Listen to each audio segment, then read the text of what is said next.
To talk little is natural. Fierce winds do not blow all morning. A downpour of rain does not last the day. Who does this? Heaven and earth. But these are exaggerated, forced effects, and that is why they cannot be sustained.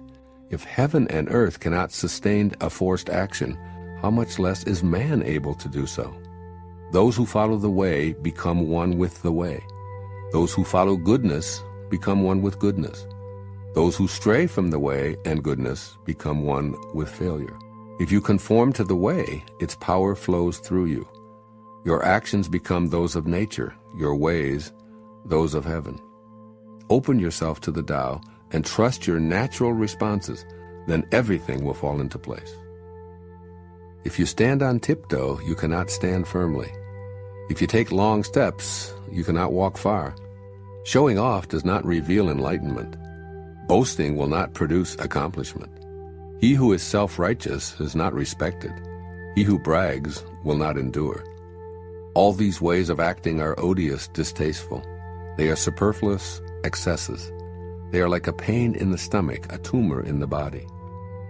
When walking the path of the Tao, this is the very stuff that must be uprooted, thrown out, and left behind.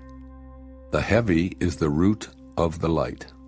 The still is the master of unrest. Realizing this, the successful person is poised and centered in the midst of all activities. Although surrounded by opulence, he is not swayed. Why should the lord of the country flit about like a fool? If you let yourself be blown to and fro, you lose touch with your root. To be restless is to lose one's self-mastery. There was something formless and perfect before the universe was born.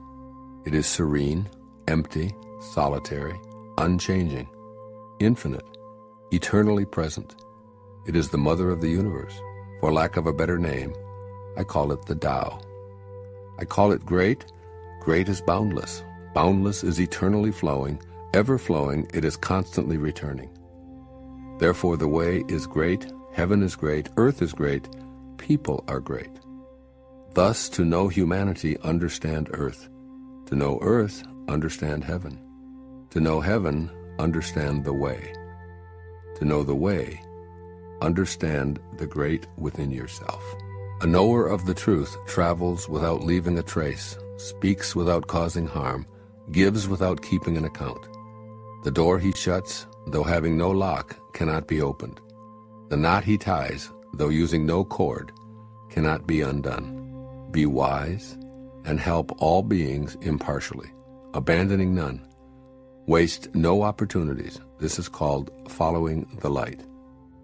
What is a good man but a bad man's teacher? What is a bad man but a good man's job? If the teacher is not respected and the student not cared for, confusion will arise, however clever one is. This is the great secret. Know the strength of man, but keep a woman's care. Be a valley under heaven. If you do, the constant virtue will not fade away. One will become like a child again. Know the white, keep to the black, and be the pattern of the world.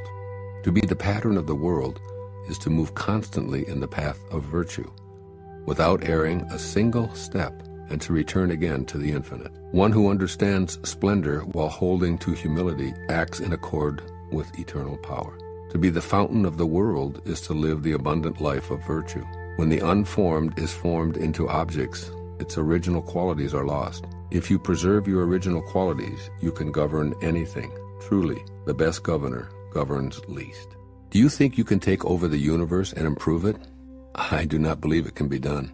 Everything under heaven is a sacred vessel and cannot be controlled.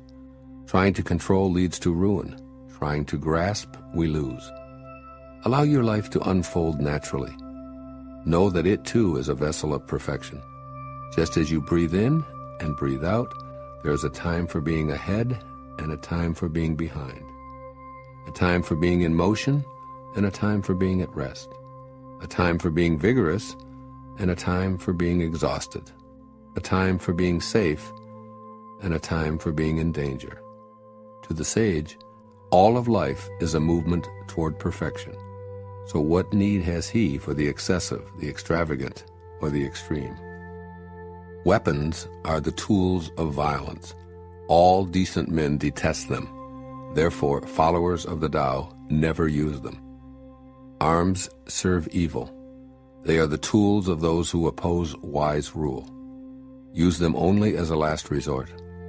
For peace and quiet are dearest to the decent man's heart, and to him even a victory is no cause for rejoicing. He who thinks triumph beautiful is one with a will to kill, and one with a will to kill shall never prevail upon the world. It is a good sign when man's higher nature comes forward, a bad sign when his lower nature comes forward. With the slaughter of multitudes we have grief and sorrow. Every victory is a funeral. When you win a war, you celebrate by mourning. One who would guide a leader of men in the uses of life will warn him against the use of arms for conquest. Weapons often turn upon the wielder. Where armies settle, nature offers nothing but briars and thorns. After a great battle has been fought, the land is cursed. The crops fail, the earth lies stripped of its motherhood. After you have attained your purpose, you must not parade your success. You must not boast of your ability. You must not feel proud. You must rather regret that you had not been able to prevent the war. You must never think of conquering others by force.